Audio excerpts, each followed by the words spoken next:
to everybody present here. Good morning. Good evening. I am Priyanka and I am going to talk about my journey into the world of poetry. It was a sultry afternoon in school until our teacher dropped the bombshell. Children, we are going to have a poetry writing competition tomorrow. Don't do badly. I want all of you to come prepared. She shuffled through her pages and said, the topic is nature. It is the honor of our school that is at stake. It is a very prestigious competition. She left the class. As soon as she left, we all huddled together and discussed on what we were going to write. All our shoulders were drooped because we did not like the words of the sounds of the word. Competition, prestigious, honor of school, nightmare. Suddenly, the bell rang. Ding, ding, ding, ding, ding. Yay, time to go home. We picked up our bags and we swung them on our backs and ran to the buses. When I reached home, I told my dad and he gave me a wonderful, ambrosial, amazing idea. He told me to thank God for whatever He has given us. So the next day, my poetry sheet had something like this. Thank you, God, for the beautiful birds. Thank you for the wonderful animals that you have given us. Thank you for the scenic nature that we see every day. Thank you for everything. The obedient girl that I was, I had strictly obeyed my dad's instruction and changed the topic to thank you, God, instead of nature. When I recall this hilarious incident, I always burst into laughter. This was back in the 3rd grade.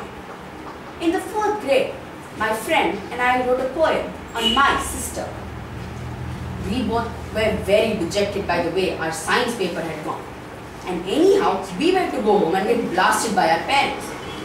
We were to anyway come together and soothe ourselves. So why not do it now? So to console ourselves, we wrote a poem. My sister is so cute.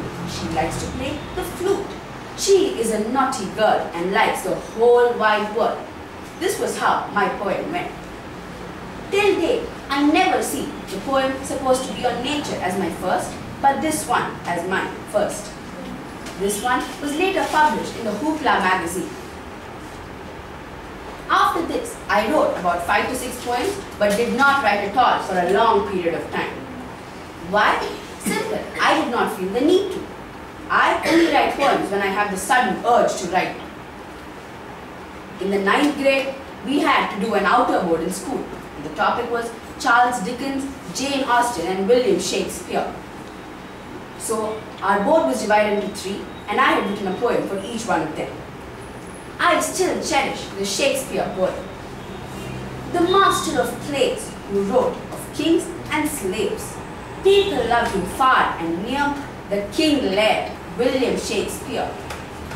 Comedy of errors, merry wives of Windsor, measure for measure, he rules it all, William Shakespeare.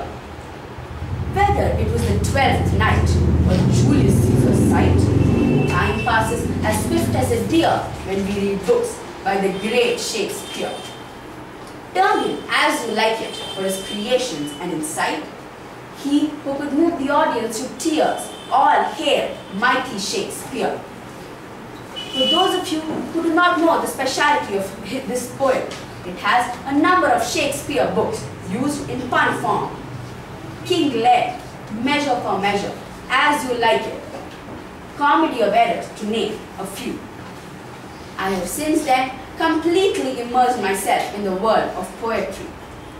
I have written on a number of topics such as girl child, emotions such as love, music, smile, or any erudite person. I have written over 60 poems and about 10 of them have been published in the Times of India NIE Student Edition.